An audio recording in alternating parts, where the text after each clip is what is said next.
నేతల హౌస్ అరెస్టులపై తీవ్రంగా స్పందించారు ఎమ్మెల్యే మాధవరం కృష్ణారావు. కౌశిక్ రెడ్డి ఇంటిపై దాడి చేయడం చాలా దారుణమన్నారు. ప్రశాంతంగా ఉన్న హైదరాబాద్ వాతావరణాన్ని నాశనం చేస్తున్నారని ఆవేదన వ్యక్తం చేశారు. సైబరాబాద్ కమిషనరేట్ ఏర్పడిన నాటి నుంచి ఇలాంటి సంఘటనలు ఎప్పుడూ జరగలేదన్నారు ఎమ్మెల్యే మాధవరం కృష్ణారావు.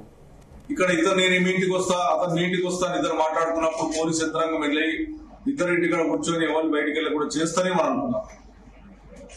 దురదృష్టం ఏంటంటే వినాయక చవితిలో ప్రజలందరూ కూడా పూజల్లో జరుపుకుంటారు. హైదరాబాద్ నగరంలో ఎక్కువ వినాయక చవితి జరుపుకుంటారు.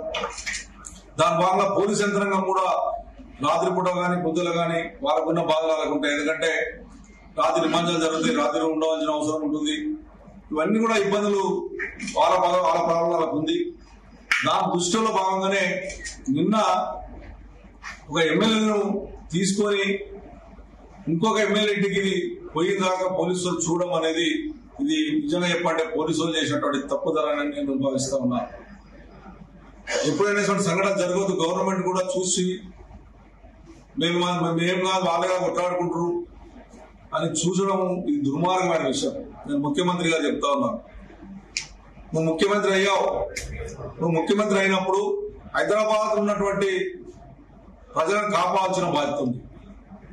హైదరాబాద్ ప్రజలు ఈ రోజున తెలంగాణ ప్రజలే. ఇతర ప్రాంతాల నుంచి వచ్చినప్పుడు కూడా మా తరం నుంచి మాట్లాడినా అవతల నుంచి మాట్లాడిన వాళ్ళని కూడా నేను హెచ్చరిస్తా ఉన్నా. హైదరాబాద్ ప్రజలందరినీ కాపాడుకోవాల్సిన బాధ్యత హైదరాబాద్ శాసనసభ్యుల మీద, తెలంగాణ రాష్ట్రం మీద, ముఖ్యమంత్రి మీద, ప్రతిపక్ష నాయకుల మీద ఉంది. ఇష్టం వచ్చినట్టుగా మాట్లాడితే